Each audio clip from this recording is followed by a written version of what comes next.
Alors asalaamaaleykum les auteurs de priorité maa ngi nuyu ñëpp di sant ñëpp di gërëm ñëpp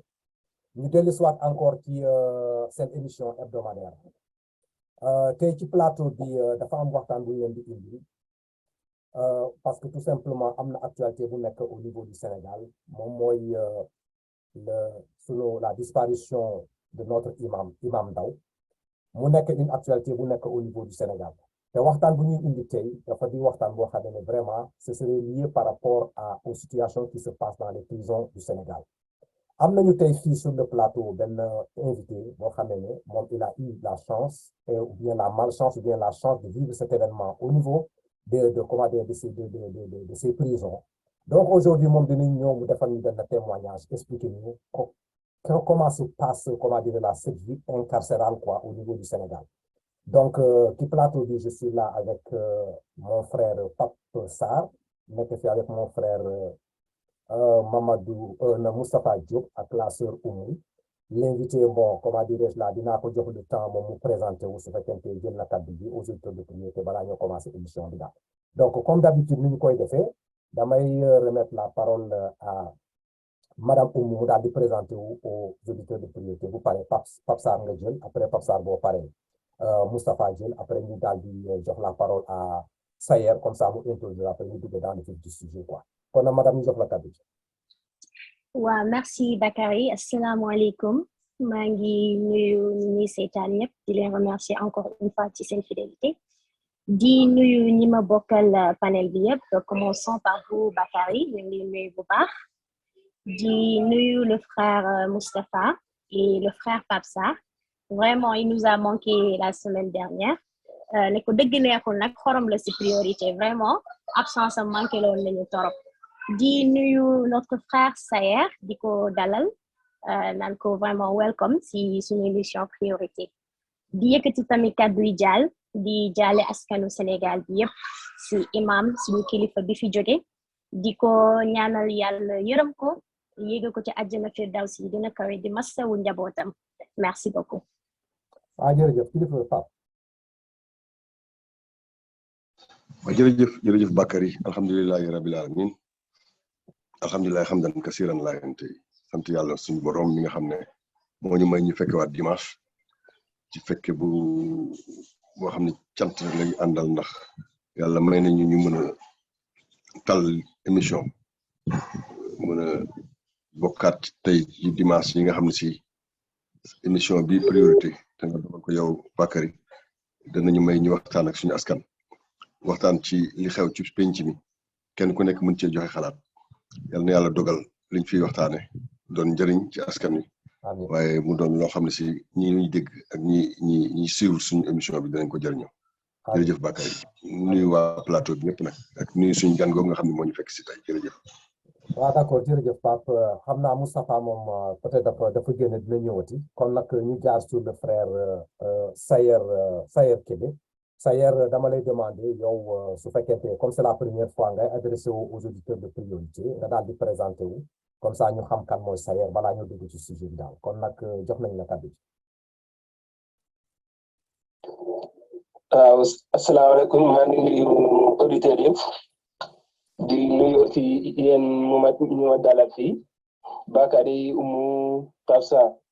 ak Moustapha waa di présenté wu di wax ne man Sayer Kébé maa ngi nekk benn jeune am 27 ans dëkk fii Mbour maa ngi nekkoon voilà bañ may jàpp maa ngi doon def terminal après ginnaaw ba ma defee 4 ans ci prison bi si lañ ma libéré jot naa jaar Rebeuss jot jaar fële prison bu Mbour bi après def Cap Manuel pour présenter wu daal loolu la amoon lu may wax actuellement nag maa ngi Mbour dans la région de Thiès plus précisément dans le département de Mbour merci. D'accord jërëjëf voilà sans pour autant tarder comme ça ñu ko waxee am na événement situation bu am au niveau du Sénégal te mu am benn ay commentaires yoo xam ne ñu ngi koy vivre c'est-à-dire c'est le décès de toute la vie de l'imam Ndao ñuy profiter ci panel de priorité di jàlle toute la communauté sénégalaise en particulier jaale sa famille ñu ñaanal dem si yàlla bi ci fi jógee yàlla na ko yàlla xaaree ci ajanam bu ci gën a kawe parce que quoi qu'on puisse dire Imam Ndao bon c'est un nit la koo xamee ne il a prouvé au niveau du Sénégal ban tànk la taxawee exactement pour essayer de samp l'islam bi et la contribution bu mu joxe par rapport à cette religion l'implantation de cette religion au niveau du Sénégal mais son décès là am na ay tollé yu bëri yoo xam ne da ko indi au niveau du Sénégal boo duggee ci réseaux sociaux commentaire façon bu nekk da nga ko ci dégg quoi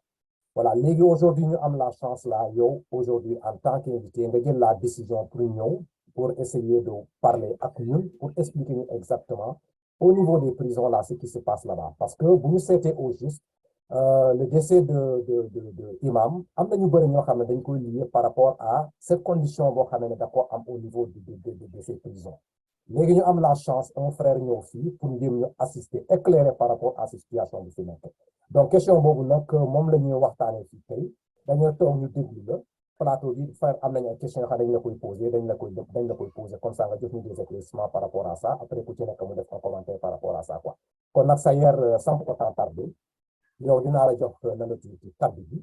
nga jëm ñoo décrypter un tout petit peu cette condition là boo xamee ne mu ngi au niveau du Sénégal sur les prisons quoi voilà kon nag ñu jox la parole. maa ngi doon wax ne détenus yi boo xam ne dañ leen arrêté pour affaire de terrorisme ñoom dañ leen a considéré comme ay détenus ñoom ils sont spéciaux dañu créer dans les prisons sénégalaises ay conditions de détention yoo xam ne comme Sénégal dafa copier ay conditions de détention yu xewoon je pense que même si en France dañu mettre en place képp koo xam ne terrorisme lañ lay tuuma dañ lay isolé yóbbu la en détention spéciale mais Sénégal nag ñoom dañ ci ëppal parce que conditions yi ñu tegoon c'est tellement difficile que dañ lay tëj ci 24 heures 30 minutes nga am droit génn 30 minutes yooyu soo génnee yow rek ak sa cellule à un moment donné on était 4 dans la cellule mais après dañ ko isolé gën a corsé conditions de détention yi ku nekk ak sa cellule avec des conditions de détention très très très difficiles ñu ay lampes yoo xam ne lampes yi toute la journée donc 24 heures sur 24 day allumé wu y a pas de amul ventilation voilà ci ay conditions yi tàngoor bu métti ñun si conditions yooyu lañu dencoon à préciser que c'est pas dans toutes les prisons c'est vrai que dans toutes les prisons conditions yi métti na mais rawatina ñu jàppee la affaire du terrorisme si conditions yi métti conditions yi tar si lañ lay dencee rawatina koo xam ne yow nekkul ci benn jour nekkul benn semaine nekkul benn mois mais ñii ay 3 ans 4 ans nga nekk ko si conditions yi très difficiles je pense que forcément dina impacter si sa santé loolu rek laa amoon lu may wax si par rapport ak si conditions de détention yi ñaari condition la képp koo xam ne détenu droit commun ak koo xam ne dañu arrêté affaire terrorisme képp koo xam ne nag affaire terrorisme lañu arrêté yow sa condition yi métti condition yi tar si condition yooyu nga nekkoon. waaw Sayer da nga ne am na comment dirais-je là c'est-à-dire condition détenu terroriste yi dafa ute ak condition yoo xam ne ce sont des détenus yoo xam ne de droit civique la quoi. droit commun quelque chose comme ça. léegi après am na benn point bi nga wax nga ne na nga tuddee ci la France am na kan na nga tuddee benn système kon nag le Sénégal je veux dire que amuñu woon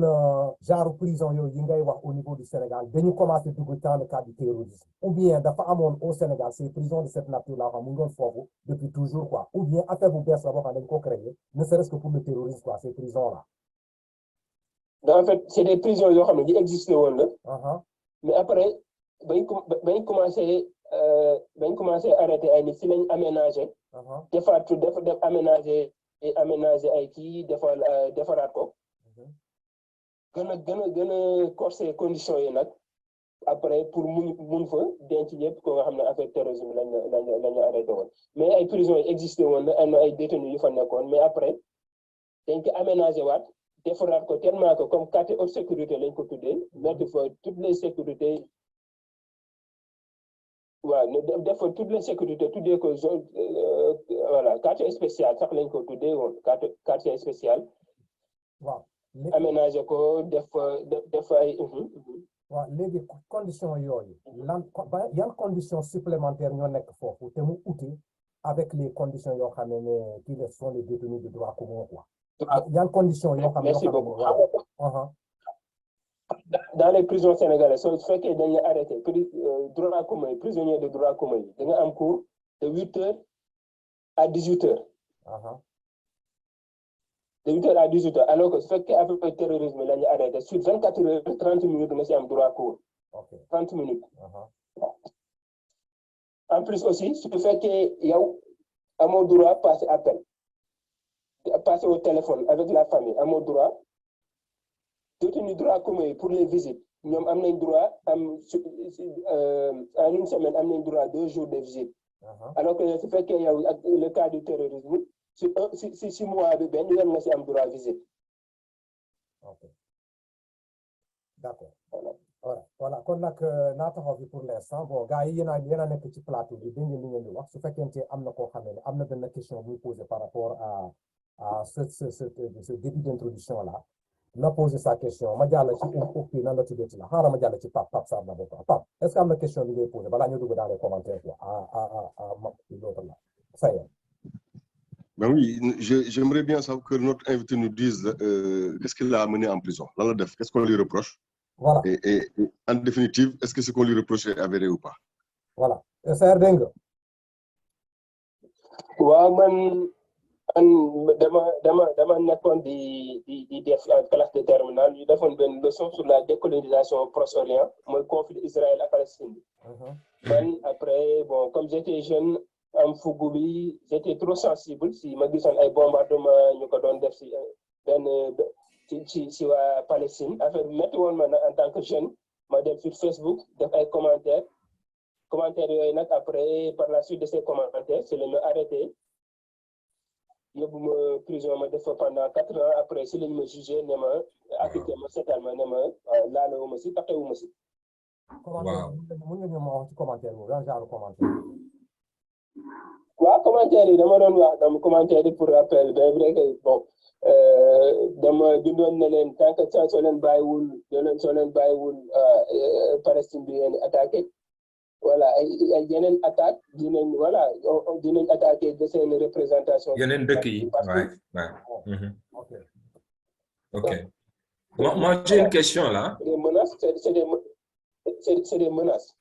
D'accord. Il y a pas de problème. Kon Moustapha question. waaw Sayer man déggoon naa sa histoire maa ngi lay nuyu di la ziar man maa ngi tudd Moustapha Diop je suis professeur c'est vrai que déggoon naa sa histoire mu nekk histoire bu triste quand même bon man ñaari question laa la bëgg a laaj bu njëkk bi mooy est-ce que bi ngeen nekkee ci moment yi ñu leen arrêté ñu leen di tëj presque 24 heures sur 24 est-ce que mus ngeen gis benn yoon un juge pour mu wax ak yéen loolu mooy benn question bi est-ce que condition yooyu mus ngeen gis un juge mu entendre leen est-ce que bi mu leen entendre jot ngeen ko wax ne ko lii la ñuy teg comme condition de vie loolu mooy benn question bi deuxième question bi dama dégg Imam Ndaw mu wax bu lu bari ci torture boobu dund prison xëy na du nit mooy ñëw di ko teg dara mais y a une torture parce que jàpp nit dugal ko ci chambre boo xam ne dafa hermétique mënul xam ne guddi ak bëccëg jàpp naa ne loolu torture la dugal nit ci benn chambre boo xam ne dafa am lu mel ne chauffage bu tàng muy ñàkk guddee bëccëg jàpp naa ne torture la jàpp naa ne aussi dugal ko ci benn néeg boo xam ne dafa xeeñ et cetera nee na am na benn néeg bu mu duggoon pratiquement dafa woccu est-ce que genre torture yooyu noonu yow sentir nga ko ci prison bi man voilà là les quelques questions yi ma bëggoon am sa tontu quoi merci. waaw pour répondre ci première question bi mun naa ne soo xasee jàkkaarloo procureur bañ placer le mandat de dépôt pour nga gisaat juge bi da ngay bind ba sonn pour nga mun a rencontrer juge bi presque après sur 4 ans yow benn yoon nga siy gis juge bi. ba keroog ni ngay demee juge. ngay demee procès. ok suñu xasee reproché placé la su mandat de dépôt balaa nga leen di gisaat loolu moom kii pour mun a expliquer wu loolu yombul surtout sur le cas du terrain yombul quoi yombul parce que di nga ok lu yàgg balaa nga leen di rencontrer waat. ok ok deuxième Voilà. question bi nag par rapport aux conditions. Voilà, par rapport aux conditions de détention bon mun naa wax ne lu métti la soo ko dundee vraiment dalay marqué parce que condition yi métti woon na métti bi nga xam ne même pénitencier yi sax ñoom affaire bi da leen dépassé mais ñoom amuñu woon ay homme de tenue leen dañuy jox ay ordre rek ñu exécuté condition yi ñun imam presque ñun ñëpp Rebeuss lañ nekkoon léegi après ba ñi ñu commencé bëri ñu dispersé ñu partout au Sénégal ñoom imam ñoo gënoon sori fu leen yóbbu woon ñoom Saint-Louis lañ leen yóbbu woon man heureusement sori entre Dakar Mbour sorewul am na ñoo xam ne dañ leen yóbbu woon dans les autres régions du Sénégal léegi après un mois ñu defar 2 mois après ñu retrouver waat ñu dans la même bañ aménager seen kii boobu ba pare à Cap Manuel foofu la ñu indi foofu nag foofu mooy passage bu gën a metti parce que foofu lumière bu fa nekk day suñ ko taalee 24 heures sur 24 si biir kii bi ngay nekk 30 minutes nga si am pour génn te 30 minutes sur 24 heures je pense que c'est insuffisant fi ñu dugalee foofu doo amoo droit wax ak say mbokk même avocat yi su ñëwee sax soo wax ak moom et 3 gardes ñooy taxaw lu mus sa am 3 gardes ñooy taxaw pour xool yan information ngeen échanger ak avocat bi si biir condition de détention bi amoo visite benn yoon nga koy am te soo ko amee 5 minutes lañ lay may yàgg sa famille si 1 mois bi benn yoon ngay wax ak sa famille ku ñëw garde yi wër la nga wax li ngay wax parce que ñoom dañu jàppoon ne tant que yaa ngi wax ak sa famille am na information yoo mën a divulguer mu génn. de ce fait ay pénitencier ñooy taxaw nga wax amul kii quoi amul confidentialité boobu amul da ngay wax garde pénitencier bi en même temps di noté waale. ñu ñëwaat si biir condition de détention yi condition yi métti na tàngoor na ventilo yi ñun ba ñëwee dañu fekkoon ay ventilo mais dañ ne comme détenu dañu ay cas spécial lañ dañu enlevé tout ce qui est ventilo dañ ko dindi foofu lamp yi da doon fay mais ak ñu ne lamp yi amul fay léegi dañoo doon ay ordre lamp yi duñ ko fay. waaw d'accord ok ma jàll ci. waaw même soo génnee foofu ay da ngay gis soo génnee cour ay pénitencier ñoo lay pas boo teg ñoo ngi lay tiimale ay 4 pénitencier ak seen kalaf ñu ko tellement que dañuy terroriser torture psychologique moom lañ lay def foofu. d'accord ñu jàll ci.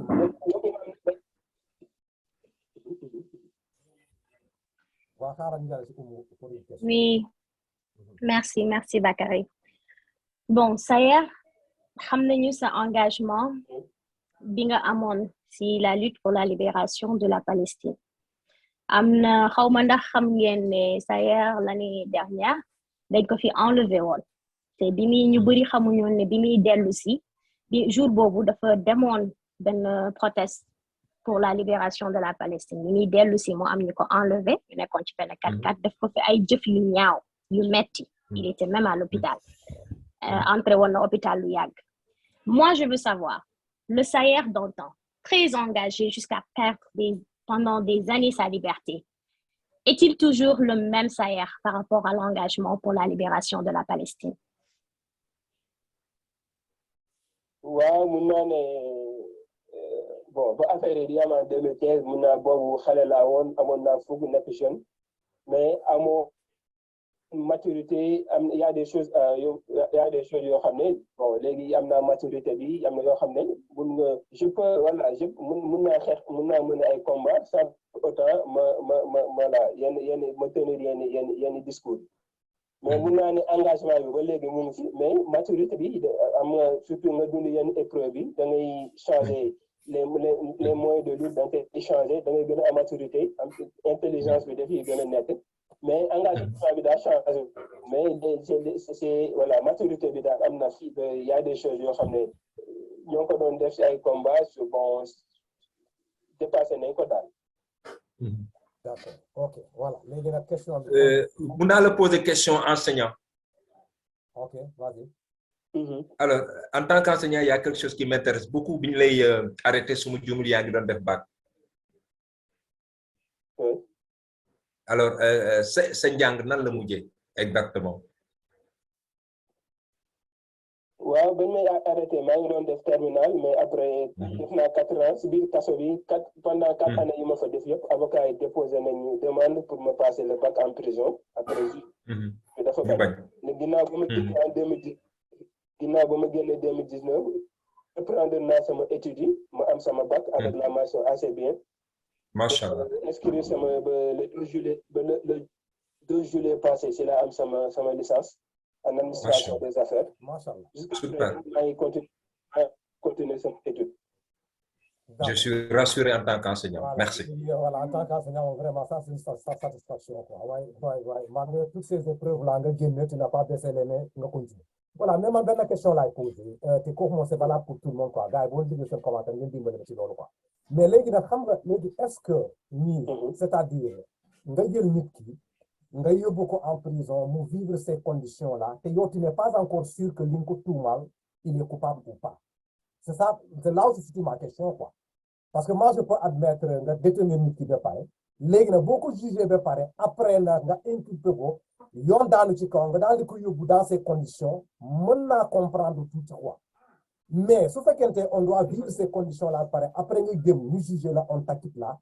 est-ce qu'il n'y a pas réflexion à amener par rapport à cette façon de faire là dans la truc là quoi, dans la gestion de ce truc là quoi, de cette loi là au niveau du Sénégal là, naka la ñuy approcher, naka la ñuy def pour essayer d'incriminer une personne quoi. Est-ce qu'on ne peut pas attendre jugement de taxaw ñu inculper là après nga commencer sur ces peines là, mais on te fait subir des peines et à la fin on te dit que tu n'as rien fait, on te laisse partir. Lan nga xalaat ci loolu quoi. Léegi nag dañuy dugg dans le sens du commentaire global. Toute personne boo xamee ne am nga idée boo xamee ne da nga koy indi par rapport à cette situation, on est là, on discute, on parle en tant que Sénégalais par rapport à ça quoi. Léegi nag ma delluwaat sur le frère Pape Sarr par rapport à lépp lu mu dégg fii lan mooy son appréciation par rapport à tout ce qui se passe au Sénégal là dans les prisons. Voilà, jërëjëf Bakary maa ngi nuyuwaat bu baax Saër Kébé di ko encourager. Ce que je retiens moi dans son discours, c'est qu'il a commis il y a eu des bêtises de jeunesse liées à peut-être sa fougue trop importante et il reconnaît à demi-mot ou même pleinement qu'il a changé et que maintenant il est plus doué d'une intelligence émotionnelle parce que tout dans cette vie est une question d'intelligence émotionnelle. Nit ñi dañuy wax fougue, mais quand on parle de quelqu'un en termes de fougue, en disant qu'il est très fougueux, ça veut juste dire que à un moment dans ses réactions, il met plus d'action de révolte ou de réaction que d'action de réflexion. Et quand c'est moins réflexif et plus actif, on a tendance à casser des briques alors qu'on pouvait les éviter. Et donc, li ma rassuré dans le discours de Saër, j'ai suivi l'histoire, j'ai pas voulu le bassiner de questions parce que je l'ai vraiment suivi. J'ai juste voulu l'entendre sur lui-même parce que mosuma ko dégg. C'est aujourd'hui que j'ai l'occasion de l'entendre, je m'en réjouis. Bëggoon naa xam comment lui parle de son arrestation et de ce qu'on lui reprochait. Et quand il me parle de cette intelligence émotionnelle bi nga xam ne dab na ko tey ba quand il réagit face aux choses, pas que le bonhomme a changé. Je veux dire, nous sommes tous sensibilisés en tant que musulmans d'abord, mais en tant qu'être humain tout simplement, par ce qui se passe en Palestine. Ku xam histoire de Palestine, xam lan mooy Palestine, comment Israël en 48 est arrivé et a détruit tout ça. Yagul, c'était bërki démb. Bon, je dis 48 Yagul, c'est relatif, nous sommes encore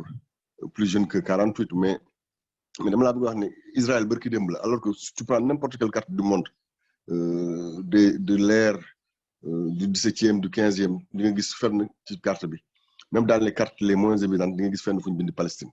Or, Israël n'existe que depuis 1948 et aujourd'hui, il n'y a presque plus de Palestine puisque Israël, à qui on faisait un peu de place, a fini par prendre toute la place de force ou de gré avec la complicité de nos grandes nations. Hein. Je mets des guillemets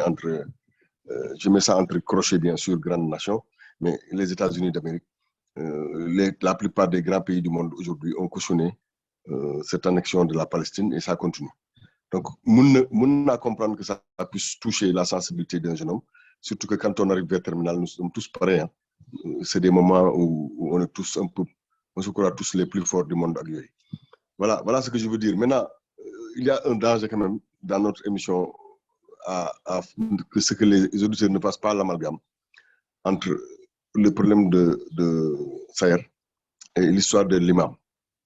Ce qui se passe dans les lieux de privation de liberté, malheureusement, est très en deçà ou très loin de ce qui se passe dans notre contrat social normal. Mettre des gens en lieu de privation de liberté, nit boo dindee ci moom liberté ak responsabilité nit amatul mais mën nga dindi ci moom liberté bàyyi ko responsabilité pour que par rapport à un acte ou à une action déjà menée mu mën a def réflexion mën a réhabiliter boppam et ce temps qu'il passe à réfléchir et à se réhabiliter est un temps comme de paiement d'une dette à la société parce que nous avons un contrat social qui dit ça c'est bien, ça c'est mal et que quand on est à l'autre frontière du mal, on a dépassé les bornes et que là, on ne peut plus être dans la société telle qu'elle est régie, il faut que nous défarade là, voilà, genre défarade là quoi. Alors, naturellement, quand on est hors du champ normal du contrat social, on ne peut pas avoir les mêmes privilèges. Même si on charte, comment on appelle ça? C'est une charte, oui. C'est un protocole des droits de l'homme sur les lieux de privation de liberté, ou tout ce qui est écrit autour de l'Observatoire national des privations de liberté. Les gens rappellent que les êtres humains sont des hommes et que malgré le privé de liberté, il faut qu'on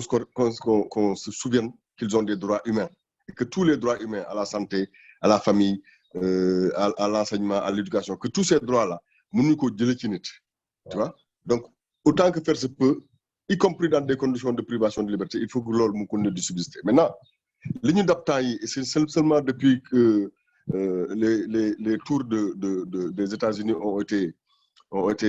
touchés par les avions, là,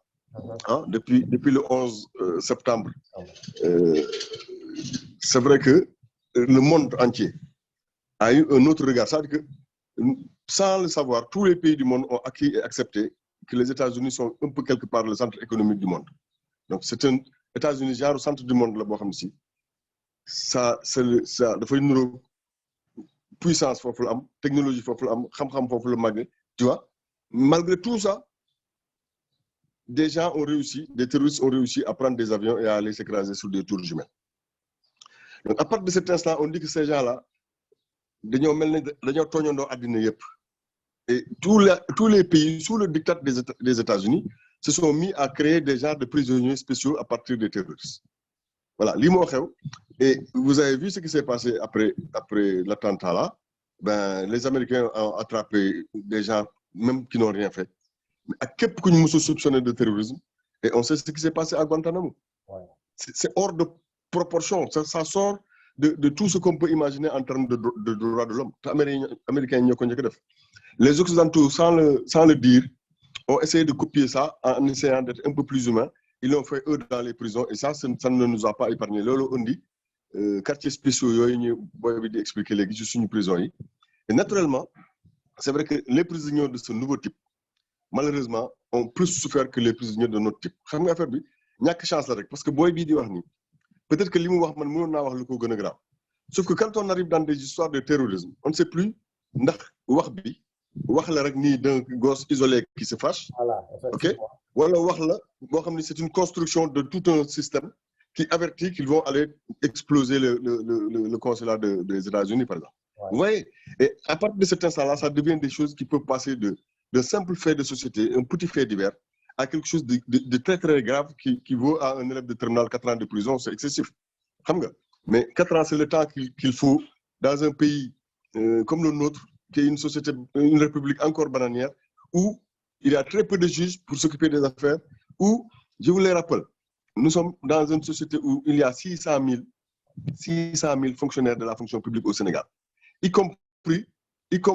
les ASP qu'on est allé chercher et tout ce qu'on fait pour faciliter l'entrée dans le système public, hein, même si ce n'est pas des métiers stabilisés. Vous voyez, 600 000. Nous sommes quand même près de 17 millions de Sénégalais. Quand il y a 600 000 personnes seulement dans 17 millions, pour faire en sorte que tout ce qui doit nous revenir en accès public soit géré par 600 000 personnes, ça veut dire qu'il y a moins d'une personne pour satisfaire le besoin public de milliers de personnes. Et dans cette déliquescence organisationnelle-là, il y a de la place aussi pour les juges et pour les gens qu'ils doivent traiter. Parce que day am ay dossiers yoo xam si day am détention préventive yu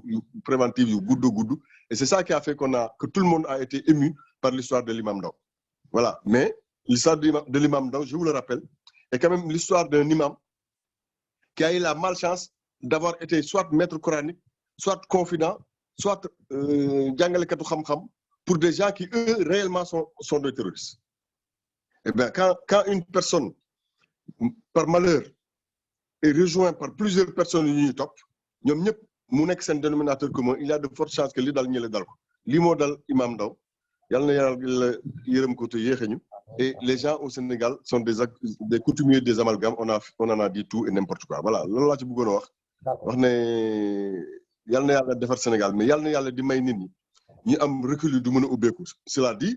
nous sommes un pays encore faible, mais nous devons grandir démocratiquement et nous pensons que bu ñu amee moyens yi les prisons vont s'améliorer et qu'on fera en sorte qu'il y ait moins de détention préventive, mais que surtout détention la rek jarul xor ñoñal parce que une lumière qui ne s'éteint pas parce que on veut savoir à tout moment du jour et de la nuit ce que la personne fait. Ben, c'est une lumière aussi qui sert un peu à empêcher la personne de vivre normalement quelque part. xeetu xor ñoñal la quoi et mun naa ñàkk, c'est vrai. Voilà ce que j'en dis. Mais c'était pas propre à Imam Ndao, c'est propre à tous les terroristes qui sont arrêtés comme terroristes au Sénégal. Jërë ngeen jëf. Merci beaucoup Pape. Kilifa Moustapha. Oui, asalaamaaleykum, man maa ngi leen di nuyu bu baax di leen ziar di masawaat bu baax Sayer Kébé. C'est une histoire mais qui est triste et jàpp naa ne histoire la bu warul woon a am dans une république comme le Sénégal. C'est mon humble avis parce que sooy déglu histoire am bi lu bari day dugg ci biir da ngay gis coxor c'est-à-dire soxor day dugg ci biir da ngay gis benn état bu fébrile day dugg ci biir da ngay gis kuy dem di copier di singer benn affaire parce que États-Unis def na ko à Guantanamo day dugg ci biir. Alors man jàpp naa ne on peut rendre la justice sans nga def yëfu coxor mun nga rendre la justice mun nga assurer sécurité des Sénégalais sans nga dugg ci état d'exception sans nga dugg ci pratique d'exception yooyu noonu parce que même suñu wax Guantanamo mais les amul benn américain benn autorité américaine bu ñemee torturer nit ci biir territoire États-Unis su ma juumee yéen ñi nekk États-Unis ngeen wax amul benn américain benn citoyen benn président benn autorité américaine bu ñemee torturer un américain un citoyen américain ci biir territoire bu États-Unis quel que soit lu mën a def gaw ma ne loolu nit mën na ko def gaw ma ne en France mun nga egg ci benn niveau bi ci en France dans les prisons françaises sous prétexte que il y a eu du terrorisme mais ñi defoon les attentats terribles à Nice ñi defoon les attentats ci seen café bi nu mu tudd ci seen baal boobu noonu j'ai oublié le nom là Stade de France et tout ça on les a jugés coow amul on les a jugés naturellement on les a condamnés et l'affaire est passée alors gis nga le problème pour moi quand j'ai entendu Imam Ndao parler, je me suis dit, il y a quand même quelque chose. Et bala Imam Ndao déjà, Guy Marius wax na lu yàgg ci détention yi, humiliation bi, saaga yi, torture morale bi, torture psychologique bi, isolement yi, pour un rien du tout, pour un oui, pour un non, juste pour montrer que, je m'excuse, juste pour montrer que am naa doole, dama lay briser. jàpp naa ne un état de droit ne fonctionne pas comme ça. Ça, ce n'est possible que dans une dictature. Yaya Jammeh mënoon na ko def ça passe. Mais jàpp naa ne réew bu normal am ay textes am ay juges gëw ma ne loolu war na fa mën a am sans que le juge en soit informé. Et si le juge est informé, voilà le procureur, il doit sévir, voilà, ils doivent sévir. Man daal jàpp naa ne jàpp nit parce que dañ ko accusé de terrorisme. Terrorisme affaire bu graaw la wax nekkuma di xeeb terrorisme affaire bu graaw la. Ñu ngi ci aussi contexte géopolitique bu complexe. Mali mi ngi fële suñu wet Sahel bi gis ñëpp gis nañ ñu mel. Comprendre naa suñu préoccupation Pape Sarr mais mënul tax nga jàpp citoyen def leen ay poulet bicyclette yoo xam ne mën nga jàpp ci tànk yi rek sànni ci sa biir vélo dem sànni ci biir kaso ba saa yu la neexee nga génne ko mu dem leneen li mooy quand tu arrêtes quelqu'un 4 ans tëj ko ci condition yooyu noonu xëy rek ne ko non c'est bon tu n'as rien fait léegi mën nga ñibbi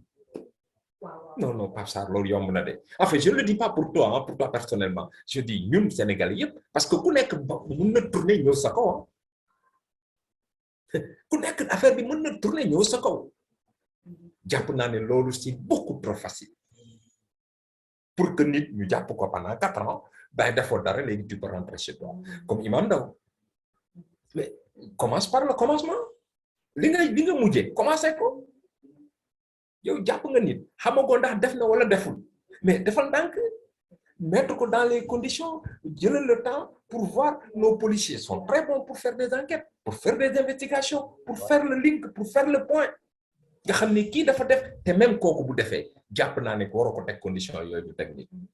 mais da nga bëgg man je n'ai pas de problème avec peine de mort da nga bëgg a def peine de mort defal peine de mort nga rey ko mu dee mais loolu jàpp naa ne jullit du ko def jàpp naa ne nit du ko def nit jullit du ko def waxuma sax ku gëmul waxuma sax ku nekkul jullit mais nit mënul teg nit ci condition yu mel noonu jàpp naa ne loolu on dépasse cadre nit quoi nekkatul nit da ngay simmi sa bubbu nit xëy na waa ji nekkatul nit moom bi muy def terrorisme mais jàpp naa ne yow tamit nekkatul nit yow ñu koy torturer c'est ma conviction intime quoi moom peut-être moom mi def terrorisme parce que ku jël comme en France à Nice ku jël camion foncé ci ay civils yu toog attablé wu jàpp naa ne nekkatul nit c'est ma conviction mooy terrorisme terroriste bi ko def mais bu ñu la jàppoon ba yóbbu la di la teg condition yooyu noonu jàpp naa ne ñi la koy def aussi nekkatuñ ay nit simi nañ seen humanité teg fële je crois que on peut combattre le terrorisme on peut le combattre mais vraiment en restant dans les règles de l'état de droit en posant certains principes. Ça dérape et ça va dans beaucoup d'autres trucs. Voilà, merci. Madame. Oui, merci. Bon, aujourd'hui, on est le 11 septembre 2022. So, il y a 21 ans, le monde a changé pour toujours. Malheureusement, et je crois que il y avait des musulmans aussi. Nous n'y a pas de bakkan bés bobu. Te doon juste des Américains. Bo xolé ñi ci nekkon Américain peut-être by citizenship, you know, they've been nationals. Mais bari won na torop yeneen doomi réew ñu bari ñu fa ñak seen bakkan. Muy lu metti. Mais lolu du raison pour ñu retourner di terroriser des innocents. Man nak Bakary duma la ko neub li ma bëggoon wax lépp fee la jaar moment bi suñu frère Pape Sarr waxee ne imam seule malchance bi mu am mooy nekk maître coranique wala xam de vrais terroristes. Mais je suis désolée, vous parlez de qui? Vous parlez de qui? Parce que jusqu'à présent lépp loo xam ne waxoon nañ ne am na ci ay évidence ci ay preuve lépp l'histoire a prouvé que ne ay wax kese la woon waxoon nañu imam ñaata xaalis la ñu fekk ci néegam il avait 28 000 xaw ma 27 000 avec lui. waxoon nañ ne 27 000 et quelque waxoon nañ fi ne tamit am na benn arme bu ñu fekkoon ci moom. muy arme yu yàgg yu weñ yooyu nga xam ne. fusil de chasse yu yàgg voilà loolu la wax. léegi nag Pape Sarr dama bëgg nga wax ma ñi nga wax ne ay terroriste lañu wax ma benn preuve ba tey jii ñu may wax ak yow 2015 ba tey jii 2022 benn preuve bu gouvernement mën a indi ne lii mooy preuve wala benn attentat bu ñu waroon a def du dara dañ leen jàpp ci lu leen neex il y a des innocents des pères de famille, des frères, des fils qui sont en prison aujourd'hui.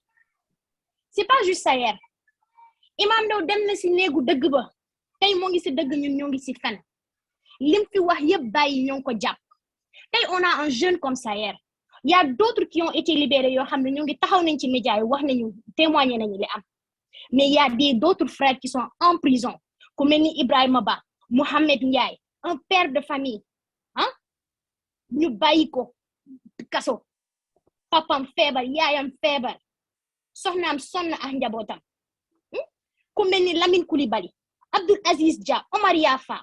il y a un autre Ibrahima Ba, Ibrahima Mbalo et Mohamed Johani asafula Matar Johani aujourd'hui ki nga xam ne dañ koy jiñ ne moom mooy le cerveau te mënuñoo indi benn preuve te j'en profite pour alerter Matar il est très malade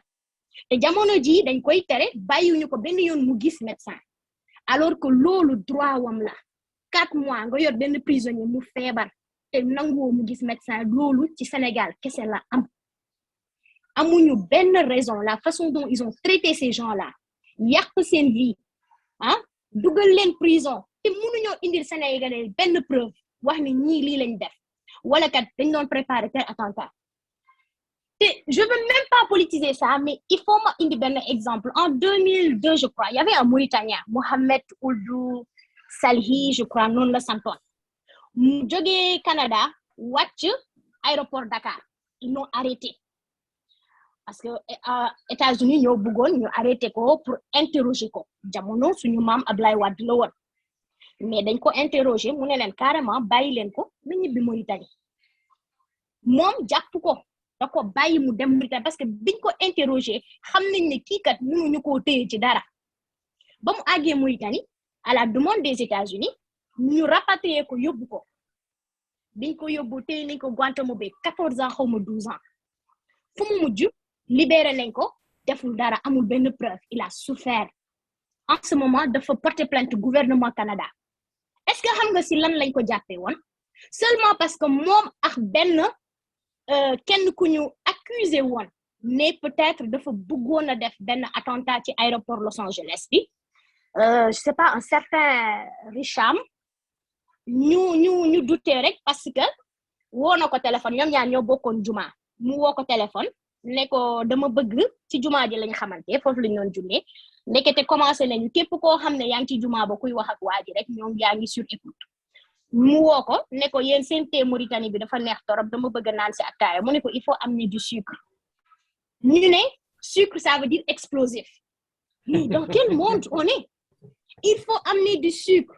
le fait qu'il a dit au gars il faut amener du sucre l'a coûté 12 ans ou 14 ans de sa vie mais il faut arrêter quand même le terrorisme n'existe pas au Sénégal encore une fois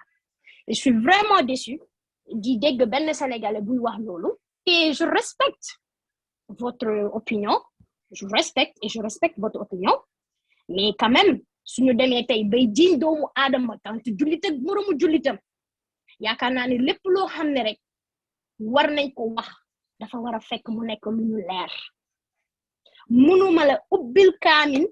ne man xam naa ne lii amul wala déedéet mais mën naa teg sama loxo ci kaamin ne d'après ce qu'ils ont présenté aux Sénégalais d'après soi-disant li ñu wax ne am na preuve amuñu benn preuve d'après loolu ak d'après jugement yu ma dégg ils sont innocents alors il est temps que ñu bàyyi doomu Sénégalais yooyu ñu ñibbi une question rek laa am pour Sayer nekkoon nga ak Imam Ndao est-ce que tey mën nga ñu indi benn témoignage ci moom merci beaucoup. Sayer. waaw bon di rafetlu intervention sam solo il faut jàng yëpp macha allah am na solo te am na ay leçons yu bari ñu fi mën a tirer waa di wax rek man Sénégal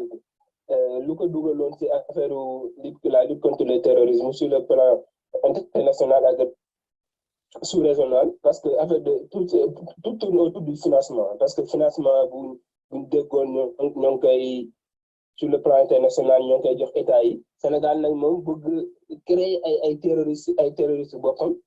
jël ay doomu sénégalais bëgg leen transformer terrorisme tëj leen tout ce loolu yëpp pour jot ay financement jël les hommes de tenue di leen yóbbu à l'étranger ñu def formation di wane ne Sénégal y a des terroristes alors que c'est pas le cas ñun je me rappelle malgré toutes conditions yi nekkoon à chaque fois il y avait des blancs qui venaient di ñu visiter di def ay rapports avec les pénitenciers Sénégal dafa signé woon ay coopération ak yenn état yi ñoom dañ doon ñëw foofu parce que ñoom dañ doon wax même conditions yi même en France c'est que c'est français les droits des détenus sont respectés am na loo xam ne même français le cas de Salah Abdeslam lu mu def mais c'est grave, c'est même qualifié comme crime contre l'humanité, mais malgré tout, ses droits, il a toujours ses droits. Loolu ku ko defoon Sénégal fii kenn waxatu ko mais pour wax ne rek Sénégal dañuy copier ay kii yoo xam ne ñoo ëpp si parce que ñu condition les organisations de défense des droits humains ñëpp a ko naqarlu ñëpp parce que condition ñu ñoon rek teg ñu ko fenn juste que pour plaire à des étrangers moo taxoon ñu imposer ñu condition yooyu imam témoignage yi ma mën a def si moom man je me rappelle man maa ko jiitu man c'est en 2015 en mai 2015 lañ ma placé sous mandat de dépôt def naa fa 6 mois ñoom imam ñooy ñu soog a jàpp ñoom imam ñu ngi ñëw en novembre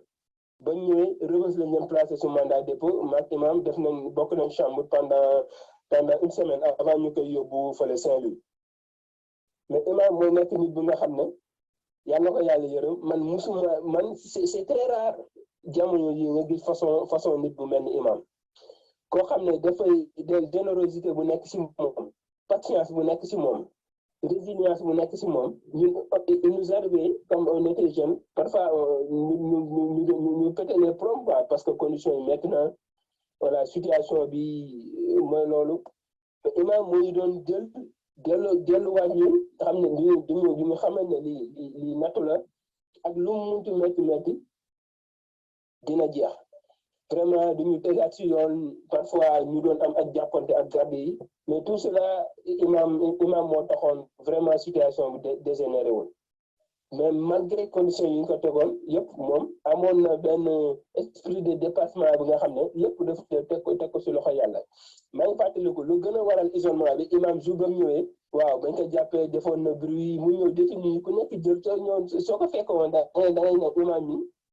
comme benn chef religieux bu mag bu mag a mag boo xam ne ci dans les familles religieuses la bokk comme Sénégal fii ni ñu ko xamee moom moo nekk foofu tellement que détenu dafa ñëw détenu jox ko bopp imam gars yi di ko ziyaar loolu nag après administration pénitentiaire dañuy remonter information loolu daf ñu dépassé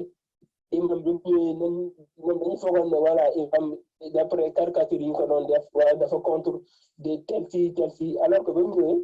Baay Faal yi nekk foofu murid yi Tijaan yi dañuy ñëw jàppe imam comme seen sëriñ vraiment mu nekk li nga xam ne loolu parce que dañu bëggoon mettre en mal ça il faut dire dañu bëggoon mettre en mal ak imam avec les autres détenus alors que loolu à Rebeuss ils ont pas réussi cela dañ ko transféré nag à Saint-Louis foofu lañu réussir foofu la insulte yi foofu lañ ko mettre en mal foofu lañ ko réussir parce que dañ ko jël Rebeuss Saint-Louis lañ ko yóbbu foofu nag les conditions de détention imam yi commencé détérioré wu ba ni ñu koy indi tamani rek di ko indiwaat di ko yóbbu fële campénal waaye man daal mun naa wax ne imam dafa nekk profil boo xam ne man depuis ba ma génnee kaso sax le profil de imam daf ma intéressé ndaxte imam lépp lu ñu ko indiloon prison danaan d'abord les détenus d'abord ñoom ñu nekkal tant que ñoom jiwul kontaanul moom imam du par exemple dañ ko jël ci wàllum lekk bi imam joo ko indilee lekkam presque boolam bi loolu lépp si la prison bi doon tuye moom tant que détenu suuruñu moom xelam du dal ñu nekk la téye la comme say morom bi détenu yow ngay soucié wu d'abord si ñu nga nekkal seen condition moom nañ nekk à l'aise ba pare après yow nag loo am jël loolu c'est très rare leçon boobu loolu suñu gouvernement yi su ko doon def le don de soi boobu kon je pense que Sénégal dépassé na fii tàgg voilà. Ok, d'accord. Ma dellu ci Pape Sarr.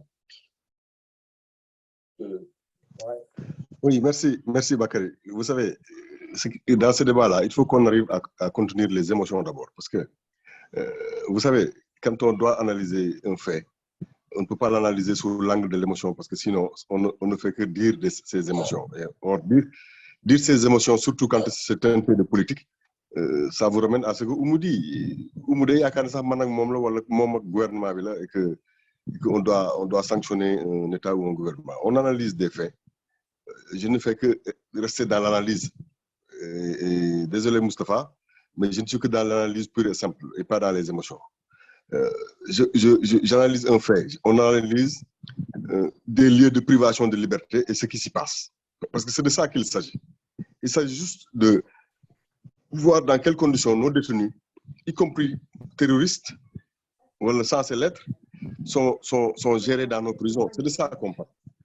Et comment les détenus de manière générale sont traités au Sénégal. À partir de là, l'Union européenne n'est que tout affaire ce n'est plus affaire APR, affaire Pastef. Je ne sais pas si vous m'entendez. Ce n'est plus des histoires de paliers politiques. Il faut pouvoir aller au-delà de ça. Aller au-delà de ça, c'est analyser la situation réelle du Sénégal. La situation réelle du Sénégal, je vous l'ai donné. Je vous ai dit que ce pays fait presque 17 millions d'individus. Nous sommes 600 000. Je dis maximum 600 000 à nous occuper de la chose publique et à gérer les affaires publiques pour le reste des Sénégalais. Alors, quand on vous dit qu'il y a 17 millions et que 600 000 s'occupent de ce qui... Ça veut dire qu'il y a 15 millions qui attendent de 600 000 personnes qui s'occupent de leurs affaires. Alors, fais le rapport et tu te rendras compte tout de suite. Vous vous rendrez compte tout de suite du gap qu'il y a. Eh bien, je vous dis aussi que ce gap-là, dans le public, il y a aussi l'administration pénitentiaire. D'accord? Mais il y a aussi la justice en général au Sénégal. D'accord? Du ministère à la plus petite administration de justice qui existe au Sénégal, nous avons 600 000. D'accord? Et donc aujourd'hui, malgré tous les efforts qui sont faits, nous n'avons pas suffisamment de juges dans ce pays pour traiter des énormités de dossiers qui leur tombent dessus. Les gens sont obligés des fois de faire des forcings pour les obliger à traiter certains sujets, à laisser d'autres dormir. Mais chaque fois qu'on laissera un sujet dormir parce que la personne concernée par ce dossier-là amul mbok bu puissant wala amul tour parce que du politicien bu nit yi xam, je peux vous assurer qu'il y a des gens qui croupissent dans les prisons et qui sont juste en détention préventive depuis 7 ans. C'est de ça moi que je parle. Et or je veux que je li wax ñu bañ ko wax parce que c'est Imam Ndaw wala parce que c'est Khalifa Sall, mais ñu wax ko pour le Sénégalais lambda d'abord. Et que le Sénégalais, qu'on se rende compte que le Sénégalais aujourd'hui qui va en prison, yalla na ci yalla musal jam, mais ku fi lappi ba dem kasso da nga laal sa mbañ dinañ la def ci condition yoo xam ne si l'état de droit ne le permet pas parce que tu seras hors de l'état de droit, tu auras franchi le Rubicon. Or quand vous franchissez le Rubicon, même si vous avez un droit à la santé, un droit à l'éducation, un droit aux soins et tout ce que vous voulez, un droit à la justice, yooyu yëpp doo ci yem ak sénégalais lambda bi nga xam ne si loolu dalu ko. Celui qui n'est pas sous ce coup-là, lui il a tout à 100%. Vous, votre détention et le fait qu'on vous prive déjà de liberté fait que la plupart des choses yoo waroon am droit tu n'es là que partiellement en fait. C'est le régime de détention qui fait ça. Donc il faut ngeen di delloo si seen xel quand on traite des choses comme ça. Quand je dis à Moustapha qu'il y a des gens qui restent en détention préventive tout longtemps, toi et moi savons que c'est pas normal. Et que même en France, où les gens sont mieux équipés que nous, où ils ont plus de juges que nous, eh ben, les gens continuent de se plaindre sur les histoires de détention préventive parce que c'est encore trop long. C'est encore 3 ans, 4 ans, même en France. Et même aux États-Unis. On règle ton truc là, ta caméra là. Donc, Degna Moustapha, est-ce qu'on peut imaginer qu'aux États-Unis, il y ait privation de liberté et torture pour quelqu'un? Mais il y a pire que ça. Il y a des prisons américaines, vous le voyez tout le temps d'ailleurs dans les reportages, où les gens, tous les jours, peuvent mourir à chaque fraction de seconde. Alors que c'est l'État qui enferme, alors que c'est l'État qui a la responsabilité régalienne de la survie des gens, même s'ils sont en prison. Mais il y a des prisons de haute sécurité aux États-Unis où les gens meurent tous les jours. C'est censé être la responsabilité régalienne de l'État, mais les prisons ont franchi des paliers tels que aujourd'hui les gens meurent là-bas tous les jours. Et il y a de la torture psychologique tous les jours dans ces prisons parce qu'il y a des gangs et les gangs font leur loi dans les prisons. Il dit moi, Moustapha. Donc, il n'y a pas de société idéale. Ce qu'il y a, c'est que nous ne sommes plus à l'état de nature. Nous sommes une société organisée. Nous avons vocation à toujours faire mieux et à faire mieux pour les individus que nous sommes. Donc, détention préventive, il n'a rien fait, c'est comme erreur judiciaire. Mais l'État doit trouver un moyen de compenser. Il faut qu'on aille vite vers des alternatives. Il faut former plus de jeunes à devenir juges, avocats et tout ça pour que les dossiers soient traités. C'est ça la vérité. C'est ça la vérité. Eh bien, aucun État n'a la solution parce que l'État, avant Macky Sall avait déjà trouvé un trop plein de dossiers ici qui n'a jamais pu évacuer et régler. Macky Sall a hérité de la même chose. Tous les gens qui seront présidents du Sénégal hériteront de cette situation jusqu'à ce qu'on arrive à faire suffisamment de prisons. L'État est dans cette démarche d'ailleurs, il me semble. Jusqu'à ce qu'on ait suffisamment de juges, parce qu'avoir plein de prisons, tout le monde juge, ça ne sert à rien. Il faut avoir suffisamment d'avocats parce qu'il faut que les avocats défendent les gens et prennent les dossiers en main pour qu'ils soient traités ou qu'ils aient une chance d'être traités. Ici, on ne s'occupe que des gens qui ont les moyens de se défendre. Vous savez, je me bats contre une station-service. Je suis dans un collectif de quartier. Eh bien, pour pouvoir être entendu, il a fallu que je paye un avocat 900 000. Mais combien de personnes comme moi sont capables d'aller payer un avocat 900 000 pour un problème qui touche à leur vie de tous les jours? Vous voyez, c'est de ça que nous traitons. Ce n'est pas parce que c'est l'État qui l'a organisé. C'est parce que les avocats travaillent en vocation à être payés et leurs services ne sont pas gratuits. Si vous n'avez pas d'avocat, vous avez très peu de chances de faire remonter vos dossiers en justice. C'est le serpent qui se mord la queue. Donc, ça fait partie de la construction de notre société. C'est l'un des défis de nos États, quel que soit le chef de l'État. Et nous devons continuer de nous battre pour que ces choses-là soient améliorées. Maintenant, je reviens à Imam Ndao et je finis par Imam Ndao. Saher a raison. Imam Ndao a peut-être le profil charismatique du grand musulman humain qui peut traiter tout le monde au même pied d'égalité et qui peut même être très aimé par Nimfek Chikasobi. C'est pas ça le problème, Saher. La plupart des gens qui vont en prison et qui en sortent,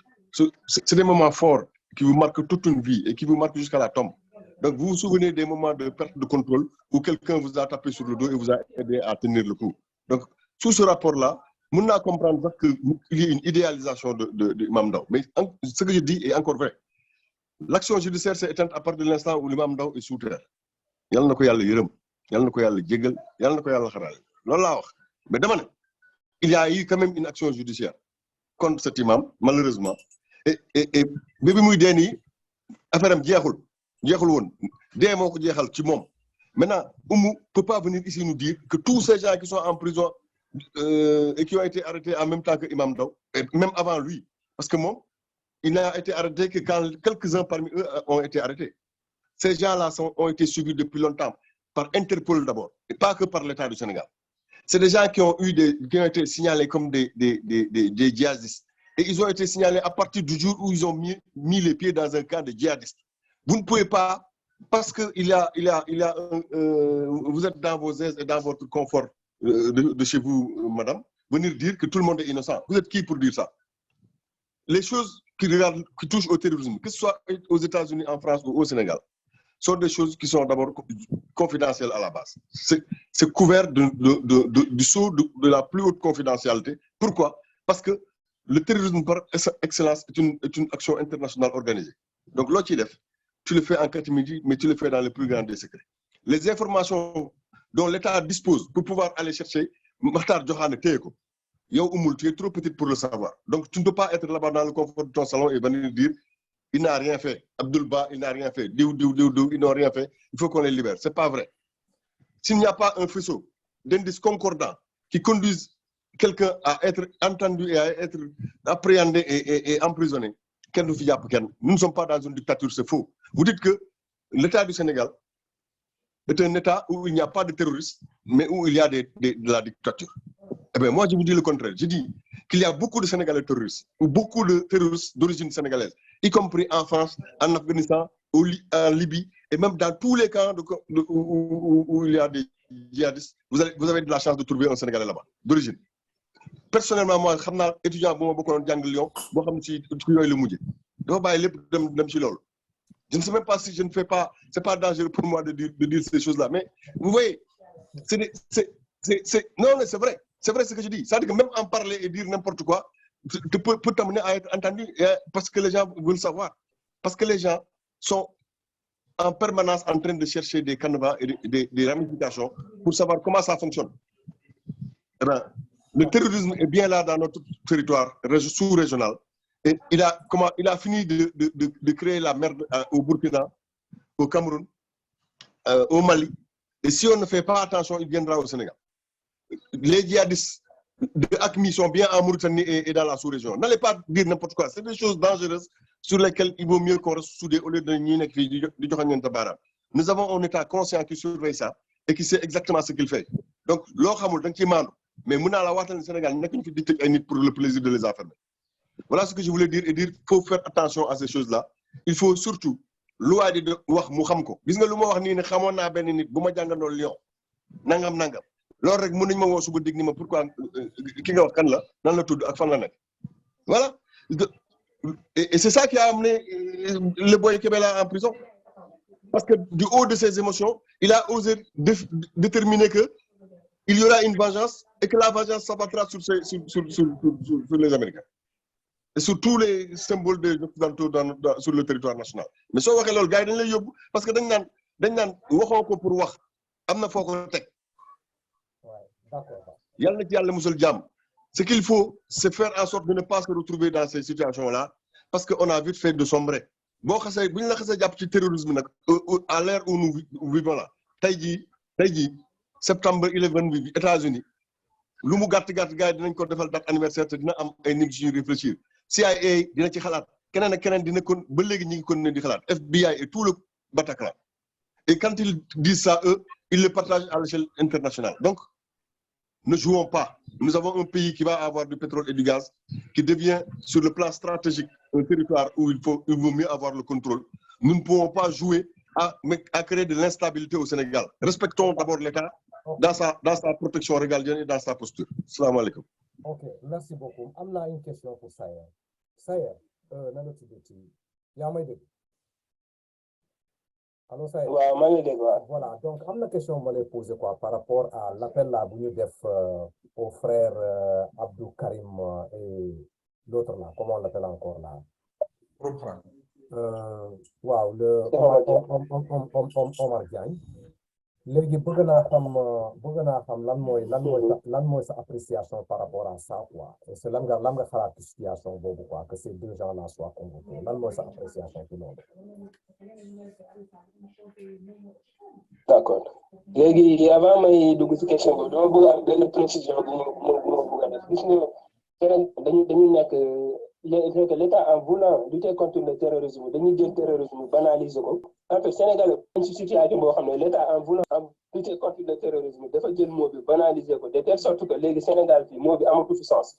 Nit yi ni ñu ko ragalee woon ragal mot bi léegi dafa dem dañu dem ba tollu niveau bi nga xam ne léegi Sénégalais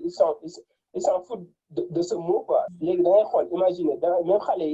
yi ci mbedd bi on joue avec parce que jël nañu mot bi politiser nañ ko de telle sorte que amatul benn valeur. Même soo jëloon djihadiste le plus dangereux nañ ñu ko fi Sénégal suñu ko jàppee dañ ne ñii dañuy sóob amuñu benn preuve tellement qu'ils sont habitués à arrêter des gens sur la base des accusations yoo xam ne ay accusations yu fallacieuses. Léegi par rapport ak arrestation Abdou Karim Gueye ak Cheikh Omar Diagne gis nga lu ma doon waxaat sànq dafa man barki démb maa ngi woon foofu gis nga les institutions rawatina lu mel ay bu njëkk ba naka doon léegi da ngay tiit mais léegi tellement que def nañ transformé nañ ko benn poulailler bu nga xam ne ay choses yu ñàkk fayda lañ fay traité diffusion de fausses nouvelles moom lañ wax lañ toppee Cheikh Omar Diagne ak Karim loolu Karim ak Cheikh Omar lu ñu wax loolu il faut le dire loolu Sénégalais ñëpp sooy xool la majorité des Sénégalais perception boobu lañ am. Hier la famille de Imam Ndao a fait une sortie mais il a confirmé les déclarations de Cheikh Omar Diagne et de Karim man daal dama jàpp ne au lieu que ñu doon def arrestation ñoom si ñoom mais état loolu lay jariñ jaww nit wax na benn mbir yow fexeel ba def ay enquête bi nga xam ne est-ce que lu ñu wax dëgg la wala du dëgg mais bu lu ñu wax arrangé wu ma damay dem arrêté leen parce que loolu jaay doole la c'est de la dictature loolu daal arrestation boobu ñun ñoo ngi koy naqarlu di ko métti lu vraiment di ñaan ñu libéré leen si ñu mu gën a gaaw ñu delluwaat seen famille parce que ñoom lu ñu wax sénégalais yi ñëpp presque la majorité des sénégalais loolu lañu wax la famille de imam démb bañ defee sorti loolu lañu wax man daal pour man defuñu dara dañ leen jaay doole ñëw teg leen loxo. D'accord. Voilà léegi damay dugg ci deuxième question. deux questions sans quoi, c'est-à-dire lépp lu ñu fi waxtaanee tey ban appel la ñu mën a lancer ou bien su fekkente am na ay solution yoo xam ne dañ koy proposer fii quoi par rapport à tout ça parce que boo lay déglu Pape Sarr li mu wax il a vraiment analysé la situation bu mu joxee le nombre de Sénégalais bu nekk fii ak le nombre de personnes yoo xam ne ñoom ñoo nekk di lijjante les comment dirais-je là les besoins des Sénégalais particulièrement dans le côté de la justice il faut mu am des gens yoo xam ne dinañu nekk di xaar longtemps dans des prisons c'est pas parce que par biais de négligence de quoi que ce soit mais système bi ci boppam nu mu fonctionner ak nu mu tënku ak le potentiel humain bu ñu am devant nous pour régler ces problèmes moom moo doy donc Pape est en train de tirer l'attention sur la solution kon ci solution la ñoo nekk bu ñu xamee une population boo xamee ne les gens qui doivent servir comment dirais-je là des trucs là quoi d'éléments pour résoudre le problème dafa am insuffisance foofu du côté de la justice ban solution ngeen yaakaar war nañ ko fa indi pour essayer au moins d'atténuer ça pour affaire mun a yomb tuuti quoi lan moo war a nekk la préoccupation de tout état boo xam ne dafa ñëw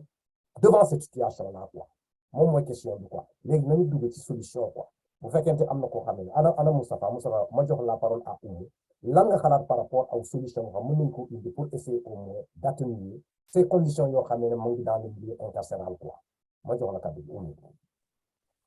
waaw merci Bakary mais avant que may jàll ci loolu di nga ma may ne serait-ce 10 secondes pour quand même tontu li Pape wax je le dois au moins à ces jeunes à ces innocents yi nga xam ne téye nañ leen ci la lutte contre le terrorisme entre guillemets je dis bien parce que terrorisme je le dis encore et j'assume n'existe pas au Sénégal peut-être yow yaa xam terroriste mais man ñi ma xam te ñu jàppaleen ils ne sont pas des terroristes encore une fois Matar Diohane ñëwoon na ba Sénégal dafa delluwaat ci frontière bi pour dem jëli ay moromu sénégalais parce que histoire de faux billets dañ leen jàppee ndax dañoo change seen monnaie ñu jox leen ay faux billets loolu moo tax mu delluwaatoon dem jël leen te bu fekkee ne yow da nga xam wala nga am ay information ay preuves yoo xam ne ñun les autres sénégalais amuñu ko alors ils n'ont qu'à nous dire la vérité mais li ma wax leer na man mën naa teg sama loxo ci kaamin waat ne d'après les preuves que l'État wala bokk le procureur a présenté dafa doyul te basé sur ça ils sont pas des terroristes loolu moom je le dis et j'assume encore une fois le terrorisme n'existe pas au Sénégal peut-être yow mën nga gëm ne existe na fa waxuma ne nag dans le monde amul doomu Sénégal wala koo xam ne xëy na rax nga ci Sénégal ku nekk terroriste parce que yàllaay sàkk bëri nañu je sais pas loolu moom awma lu ma siy wax mais bu dee ñi ngay wax les 8 là qui restent en prison ñi nga xam ne ñoo ngi en prison ba tey ñooñu ay innocent lañu waaw te inchallah le 28 novembre bi am nañu appel war nañ leen juger waat te j'espère que cette fois-ci justice sera faite pour répondre à votre question Bakary waaw loolu c'est vrai d'ailleurs li Pape wax analyse bi mu def si ratio boobu noonu xel mënees na kaa nangu ok peut-être on a besoin d'autres avocats des procureurs ak ay juges mais ak lu si mënti am pour ñu torturer le fait que ñu torturer loolu du raison c'est pas parce que amuñu assez de juges wala de procureurs loolu pour peut-être jugement yéex la pour xëy na bu ñu amoon benn certain nombre pour mën a satisfaire besoins yi xëy na jugement yi dana gën a gaaw mais ça loolu du excuser te expliquer wul tamit la façon dont il traite c'est présumé ay en fait loolu la yow jugé guñ la présumé nga kii nga accusé nga mais ça veut pas dire que they convicted them c'est vrai que États-Unis moom nee na am na ci prison yi chaque jour ñuy dee mais heureusement ba nga waxee gang yi ñoo tax mais benn garde-fille sañuta gaañ prisonnier d'ailleurs yow Bakary ñaata yoon nga gis fii ci news bi ñu ne am na pénitencier yoo xam ne dàq nañ leen wala emprisonné nañ leen parce que dañoo soit am na ki ci mujj fii Kentucky la woon dafa saw ci kaw benn prisonnier mais dañ ko dàq dañ ko jugé dañ ko mettre en prison Guantanamo mais boobu sax ngay dégg ñaata militaire nga dégg fii ñi que ne tëj nañ leen en prison parce que dañ doon torturer des prisonniers ñaata yoon nga dégg fii Congrès ñuy wax ci façon bi ñuy traiter prisonniers yooyu foofu mais ci dëkku ci état de alors war nañu am plus de juges plus de juristes et tout ça loolu dëgg la nañu encourager suñu jeunes yi nañ leen jox ay scholarship nañu xool d'ailleurs loolu dañ koy soxla oui xale bi moo ñëw fii dañ koy soxla ci domaine yëpp mën nañu wax loolu ci domaine santé ci domaine justice et tout ça mais nag nañu bàyyi ñuy torturer xam naa dama lay bàyyi ngeen àggale merci. d'accord naa dem ci Pape waaw léegi par rapport à la situation là lan mooy solution bi léegi comme yow gis le problème fu mu nekk lan la ñu mën a def pour décanter cette situation là quoi au niveau du Sénégal dans les prisons quoi. Merci Bakary. Juste me permettre, Marek, je veux peut-être que je suis quand même plus vieux que Kébé et Oumoul. Et un grand frère, je me dois de leur donner des conseils. Parce que j'ai envie de dire à Kébé que Nakar Boum Gap, 4 ans, il ne faut pas que l'on mettre à défaut intelligence émotionnelle Boum commence à tabac. Parce que tout dans cette vie est une question d'intelligence émotionnelle. Na nga def ratio entre li ngay wax ak mer gi nga mere gouvernement wala état ak li ngay véhiculer parce que ce que Cheikh Omar Diagne et Khouroum Khak ont fait bañ téye leen si tu le trouves normal c'est que ton intelligence émotionnelle est encore en défaut et que ça peut continuer d'être dangereux pour toi et je ne voudrais pas qu'on te laisse reconduire les mêmes erreurs qui t'ont fait te perdre dans une prison où tu n'as rien à faire pendant 4 ans. Je pense que tu as ta vie à mener et tu peux comprendre que quelqu'un qui vient dire que Macky Sall moo ko rey, ok, qu'on puisse l'appeler pour qu'il donne la preuve que Macky Sall moo ko rey. Et détrompe-toi, ne prends pas pour vrai ce que tu crois toi. Sénégal gépp loolu lañ xalaat. C'est pas vrai parce que man mi toog xalaatuma ko xam naa ñu bëri ñu xalaatul loolu xam naa ñu bëri ñu d'accordul ci li Cheikh Omar Diagne wax ak këram Khouroum Khak. C'est parce que à un temps te xalaat boobu moo la gën a jege yow nga yaakaar ni li nga xalaat mooy li ñëpp di xalaat. Mais c'est pas la vérité. Il faut que tu fasses attention. Je te rappelle que je te fais de grand frère pour te dire ta vie est précieuse. Tu es quelqu'un d'intelligent, de foncièrement intelligent, sinon tu n'allais pas sortir de prison. Ba pare dem jàngiwaat ak aisance bi nga jàng ba mën a am lijaasa yi nga am tey. Il faut et faire partie du combat pour que les choses qui arrivent en droit au Sénégal n'arrivent plus jamais à d'autres. Tu vois? Il faut penser que tu dois faire partie de ce qui doit améliorer cet État et sa justice. Je pense que c'est ça ton combat réel. Mais ça, tu ne peux y arriver que si tu arrives à avoir une pleine maîtrise de ton intelligence émotionnelle. C'est un conseil de grand frère très profond que je te donne. Et à Oumoul, je lui dis, be careful for yourself. Parce que li ngay wax ne Oumoul, ci ay nit yu ñu jàpp arrêté leen pour terrorisme yow nga ne defuñu dara. Tu te mets en danger. Tu te mets en danger parce que da ngay wane ni yow xam nga ñooñu jaru ko ba pare c'est toi qui fais appel tout le temps à quand je parle de ton mentor Sonko tu me demandes de revenir à la présomption d'innocence au moule. Donc quand tu demandes à quelqu'un régulièrement de faire de ce principe-là un principe sacro-saint, cette présomption d'innocence, garde ta présomption d'innocence pour les gens qu'on a arrêtés, mais boule ne defuñu dara. Quand on parle de terrorisme, c'est plus compliqué que ça. Tu n'en sais absolument rien parce que l'affaire du terrorisme, encore une fois, c'est quelque chose de très sensible. L'État ne te donnera pas toutes les billes. Maintenant, je vais répondre à la question que tu me poses, Bakary. C'est quoi la solution?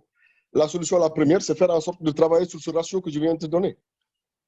Essaie de faire le ratio de 7 millions divisé par 600 000 fonctionnaires. Ça laisse quoi comme travail hein, à chacun de ces gens-là pour satisfaire des affaires publiques pour je ne sais pas combien de milliers de Sénégalais. C'est un véritable problème. Donc ce ratio-là, lui, il doit être contrôlé. On doit travailler à le faire changer parce que c'est la condition pour que la société s'améliore. Et de ma carne, il doit y avoir une politique volontariste de recrutement de juges, d'avocats et de gens pour rendre la justice. Et de tous les commis de justice. Hein, sans parler des juges, mais de tous les comités de justice, parce que si les greffiers sont submergés par le travail, ben, ils ne vont pas avoir le temps de préparer des dossiers pour les amener sur la table du juge. Quel que soit le nombre d'avocats qui viendra taper à leur porte. Parce que les greffiers aussi sont dépassés. C'est des situations latentes que je connais réellement, moi. Et je pense que ces situations-là, il faut que l'État fasse en sorte de les satisfaire. Parce que nos 3 pouvoirs-là, ils doivent être à l'aise. Le pouvoir exécutif doit pouvoir avoir les coups de franche pour exécuter le destin et les projets du Sénégal. Mais le pouvoir judiciaire doit pouvoir, dans cet interstice, être là et rendre la justice en tout temps et en toutes circonstances. Le pouvoir législatif doit être fonctionnel. Ça ne doit pas être une histoire de palier entre qui est pouvoir, qui est opposition, et comment on fait pour se bloquer les uns des autres, mais plutôt comment on fait pour que, quand on doit prendre des décisions qui doivent accompagner la marche de l'État, qu'on puisse le faire en bonne intelligence, qu'on puisse accepter ou refuser de plaider des projets de loi ou des propositions de loi, parce qu'ils servent ou ne servent pas les citoyens sénégalais que nous sommes, parce que pencum ndaw réew mi ñun ñoo leen fa yabal. Voilà de quoi il s'agit. Et c'est comme ça qu'on va résoudre notre Sénégal. Nous sommes encore dans cette marche. Nous sommes une petite république pauvre et très endettée. Le chemin sera long, mais avec la magie du pétrole et du gaz, peut-être qu'on arrivera à prendre les gens et à avoir suffisamment d'institutions pour les accueillir et on ira plus vite. Loolu mooy sama yaakaar. Loolu laa ñaanal Yàlla moom laa ñaanal Sénégal. waaw Sayer jërëjëf. ma dellu ci Sayer pour le dernier Sayer. waa léegi lan mooy sa dernier mot ak lan mooy sa solution par rapport à lépp li nga dégg fii daal. waaw man xam nga man je suis à l'aise pour témoigner képp ku nga xam ne jàpp nañ affaire de terrorisme fii Sénégal man ak côtoyé naa la mais man Joxaane boobu ñuy wax c'est le cerveau Joxaane il est machallah un jeune bu brillant mu demoon ay Sénégalais ay jeunes Sénégalais yu amoon problème moom mu xettali leen comme Sénégal ñuy def ay ordre du lion man Joxaane man ci bu mu def ba jëlee ay Sénégalais yi nekkoon Niger ñu fexe génn leen ci àll bu ñu nekkoon indi leen ci Sénégal loolu dañ ko ci waroon décorer mais defuñu ko comme Sénégal dañu bëggoon moment yooyu jàpp ay terrorisme pour am ci financement yi moo taxaw ñu jël ko présenté ko comme une personne bi nga xam ne une personne bu dangereuse ko xam ne vraiment place am ne dañ ko tëj voilà perpétuité alors que ban dama jàpp ñëpp képp bu ñu arrêté affaire de terrorisme même ñu bàyyi ak ñu nekk nii état bi war na am benn politique de réinsertion mais déplacé wu man su ma neexee tey ma dem Mali tey su ma neexee ma dem Burkina Faso tey su ma neexee ma Nigeria où est le problème mais jàpp nit tout simplement parce que dafa def voyage dëkk mais loolu c'est très grave que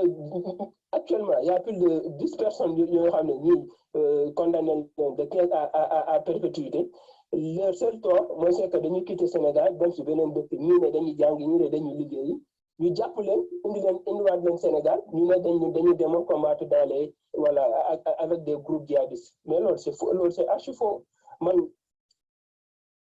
de jàpp naa ne innocent bi ñu àttee def ne ma téye innocent man jàpp naa ne ñooñu ma fa bàyyi man gënuma leen innocent parce que côtoyé naa leen xam naa seen dëkk lu mu leen jaral xam naa ambition bu amoon pour seen dëkk xëy na tey dañuy tombé régime bi nga xam ne vraiment mooy loolu dañu bëggoon tout simplement légitimer joxe ay résultats pour ay fonds yu ñuy recevoir de ce fait il faut que ñu sacrifier ay Sénégalais beneen cas bi moom justice Sénégal justice man dama toog prison wallahi man Sénégal dina tàkk te su tàkkee justice moo ko taal parce que dama xool injustice ak bu am dans bu palais de justice dans tous les palais de justice yu nekk Sénégal injustice yu fa am ci Sénégal suñu la jàppee ak loo munti def soo amee tur wala nga bokk ci li ñuy wax fa yàq bu rëy doo am problème tu n'es pas inquiété mais da ngay imaginer man toog na ak le doyen des juges Samba Sall de mu ne ma pour wax la justice sénégalaise dañ la naan way la justice indépendante et le pouvoir judiciaire mais Sénégal loolu c'est archi faux loolu ku koy wax rek da nga amoo problème ak justice Samba Sall man toog na ak moom le doyen des juges mu ne ma faire lii seen problème bi un magistrat de le doyen des juges mu ne la man duma si dara Macky Sall la c'est un doyen des juges qui parle xëy na sax nekkatu fi mais lii ça me tient à cœur man lu bokk na si lu ma gën a metti mooy dossier bi du moom Macky Sall nga jox dossier rek moom mu gérer mais après où est l'indépendance de la justice foofu moo tax gis nga Sénégal man ba may ne dëkk bi dina kaa gi ay événement marché yooyu yëpp dara amagul woon te ci jógul waxuma lu xewoon événement marché mais lu gën a garaaw justice dina ko ñombee bu gën a garaaw dina ko indi fi Sénégal gis nga tant que fexe ñu justice bi am indépendance les trois pouvoirs bu ñu ko waxee le pouvoir judiciaire le pouvoir législatif et le pouvoir exécutif ku nekk am sa indépendance mais loolu dëkk bi si tuuxi doona rek la jëm pouvoir exécutif day manipuler comme nu mu ko neexee le pouvoir judiciaire loolu laaju sax jàng pour xam ko c'est le président qui nomme le ministre de la justice procureur si moom lay défendre procureur et les juges si moom lay défendre loolu képp ku lay wax ne Sénégal am na justice day wax lu ko neex. D'accord. lu ñu war def daal mooy fexe ba Sénégal justice bi am indépendance ñu recruter ay magistrats yu doy fexe na yenn yenn cas yoo xam ne mun nañ ko régler à l'amiable ñu régler ko à l'amiable mais di jël lu xew rek sëkkat sax nga yóbbu justice loolu su ko defee justice y a des choses plus sérieuses à traiter au Sénégal ñu concentré wu si loolu mais comme def nañ ay réformes su justice wax nañ fi ay bracelet électronique wax nañ fi travail à l'intérêt général loolu yëpp ay réformes yu ñu def la mais ba léegi appliqué wuñ ko loolu suñ ko defee dina permettre non seulement dina désengorger cabinet juge d'instruction yi dossier du fa bëreeti même temps aussi dina permettre dans les prisons de promiscuité bu fa nekk xataa bi loolu yëpp je pense que réforme yu ñu def suñ ko appliqué à la lettre dina permettre problème de erreur judiciaire wala problème de bon surpopulation carcérale loolu je pense que mun nañu éviter ñu am kaay mel noonu mais encore une fois damay wax ne justice Sénégal tant que ay amul indépendance problème du fi jóg erreur judiciaire du fi jóg te nag lu gën a garaaw xam nga tous les Sénégalais sont en sursis ñu ne à l'abri gis nga il faut le dire ñi nekk actuellement le pouvoir en place gis nga ëllëg 2024 pouvoir bi su changé ñoom aussi quand indépendance de la justice su amul ñoom ils seront les victimes moo tax loolu képp koo xam ne sénégalais la wala nga nekk fi Sénégal loolu sa combat mooy na war a nekk justice am indépendance. loolu laa amoon lu ma ci kàddu ma ci sant di leen gërëm. D'accord, kon gars yi vraiment émission bi ça a tiré en longueur je crois que bon les idées ont été développées je crois que nekk na émission boo xam ne vraiment man de jàng naa ci lu bëri quoi ci intervention yi fi jóge ñu encourager ñuy féliciter remercier le frère Sayer bu am la disponibilité pour venir toog waxtaan ak ñun par rapport à cette situation. Donc, man li may conclure qui est les solutions là par rapport à ça. Moi, je crois que si je me réfère sur la parole de Pape Sarr par rapport à l'insuffisance des trucs là, quoi, au niveau de l'administration, des personnes qui doivent prendre les besoins des Sénégalais. Mais je crois qu'au niveau, comment dirais-je là, carcéral là, li ñu war faa def mooy nañu jéem c'est un mandat de dépôt dafa yomb trop au niveau du Sénégal, quoi. C'est-à-dire n'importe quelle petite situation rek nañ ko mettre mandat de dépôt. Est-ce que loolu tamit nag mënul nekk beneen côté boo xam dañ ko war a xool une personne bu ñu la ooyee sur des faits yoo xam ne vraiment jërul ñu la leen tëdd kaso ñu bàyyi la sa kër quoi parce que ce sont des Sénégalais qui au moins vont toujours rester là-bas si la justice a besoin de toi ñëw jël la voilà benn moyen bu gën a simple tuuti pour essayer de décanter cette situation parce que finalement il y a tellement de mandats de dépôt ku ñëw rek mandat de dépôt ku ñëw balaa ñu dégg sa problème à un certain moment même si on construit 10 000 prisons au niveau du Sénégal ces prisons-là seront remplies. Il y a des cas yoo xam ne pour man jarul nga yóbbu nit ki mandat de dépôt quoi c'est-à-dire tu viens tu l'entends bu fekkente di nga ko soxla pour son dossier laisse la personne retourner mu leer na yow su fekkente kii du dem ou bien soo da nga koy récupérer son passeport nga demander boobu bu mu génn dëkk bi boobu ça quoi pour ñu mën a décanter le truc là quoi les prisons là quoi léegi nag suñu la ooyee ñu tuumal la ba pare ñu ne nag il y a vraiment comment dirais-je la faute sur cette situation ñu yóbbu la en prison moo gën quoi et que beneen affaire bu may xamante ni nag prison bi na nekk un lieu boo xam ne comme Pape Sarr l'a dit boo duggee foofu boo génnee tu vas nekk beneen nit nga war a doon quoi c'est-à-dire lieu de nan la tuddee de recul la pour pouvoir revenir sur ses erreurs après boo fa jógee boo nekkee nga nekk une personne boo xam mën nañoo intégrer ci société quoi mais su fekkente nag on va aller dans les prisons pour en sortir avec des maladies pour en sortir avec d'autres choses vraiment on se pose la question quelle est la raison de ça quoi et que maintenant man li ma dul comprendre ces histoires de trucs là de torture là bu ñu fay wax quelle est la raison même de ces tortures là quoi ban intérêt lay amal doomu aadama nga gis ko ni nga koy torturer ban résultat nga ci mën a am quoi su fekkente torture il y a dans ces prisons donc nañu jéem a réviser sunu comment dirais-je sunu façon de faire par rapport à cette situation là et comment on l'appelle encore là bon pour l'intérêt de tous les Sénégalais quoi mais on espère un de ces 4 matins lépp loo xam ne mu ngi dem foofu yaa ngi koy jooytu tamit nag dina nekk une situation boo xam ne dina changer te ñëpp tout le monde sera content par rapport à la situation quoi kon léegi yéen ñëpp maa leen di remercier leen gërëm par rapport à cet intérêt boo xam ne am ngeen ko ci chaîne bi ñëw fi di discuter par rapport à la situation là quoi kon nag une fois de plus Sayer maa lay gërëm di sant ma lay ne une fois de plus du courage parce que li nga wone fii un jeune nga dem vivre cette situation là nga génn si nga mën a dellu au niveau de l'école nga daal di continuer sa éducation nga am sa comment des diplômes nga am tey vraiment moi je dirais que jusqu'à présent au Sénégal il y a une chance au moins pour que les gens puissent réussir pour toute personne qui malgré tout Bakary je te coupe excuse-moi mais j'ai peur pour Sayer parce que il n'a pas vraiment changé je l'entends dans son discours